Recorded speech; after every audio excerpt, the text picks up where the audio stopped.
کہ اگر تم کرنا چاہتے ہو صرف 7 مرتبہ ان الفاظ کو پڑھنا ہے، صرف 7 مرتبہ.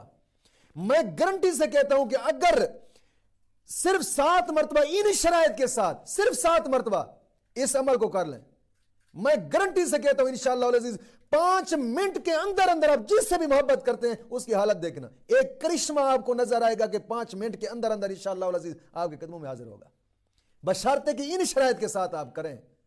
شرائط میں سے کوئی بھی شرط ایسی ادھر ادھر نہیں ہونی چاہیے. صرف 5 منٹ کر کے دیکھ رہے ہیں، جس سے آپ محبت کرتے ہیں پھر اس کی حالت دیکھنا کیسے تڑپتا ہے آپ کے لیے. وہ الفاظ کیا ہے؟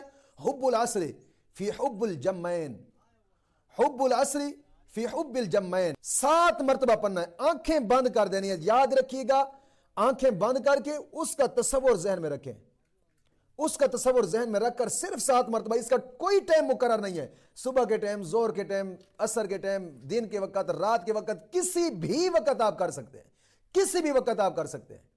لیکن ایک کام ضرور کریں، جب کرنا چاہیں کوشش کریں کہ آیت الکرسی پڑھ کر اپنے ارد گرد ایک دائرہ لگا دیں. یہ بڑا جلالی وظیفہ ہے اور بڑا ایک خاص وظیفہ ہے. اس لیے میں اس کے بارے میں کہ صدقے کا کہہ رہا تھا کہ صدقہ لازمی کریں، کہ یہ بڑا ایک مشکل خاص وظیفہ ہے تاکہ آپ کو نقصان نہ اٹھانا پڑے. اس کے اپنے ارد گرد آیت الکرسی پڑھتے جائیں اور انگل کے ساتھ ایسے ایک حصار لگاتے جائیں. آپ نے ارد گرد ٹوٹل لکیر مار کر، یہاں سے لکیر جو شروع کی ہے ادھر سے لکیر مارتے ہوئے آیت الکرسی پڑھتے ہیں پڑھتے ہیں یہاں تک آیت الکرسی بھی ختم ہو اور آپ کی لکیر بھی ختم ہو. لکیر مار کر اس دائرے کے اندر بیٹھ کر پھر آنکھیں بند کر لینی ہے.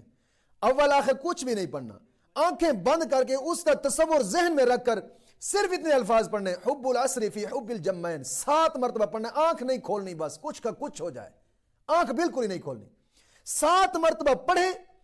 جب پڑھیں گے تو پھر 5 منٹ بعد اس کی حالت دیکھنا کہ کیا بنتی ہے، تڑپ کر آپ کے قدموں میں حاضر ہوگا انشاءاللہ العزیز.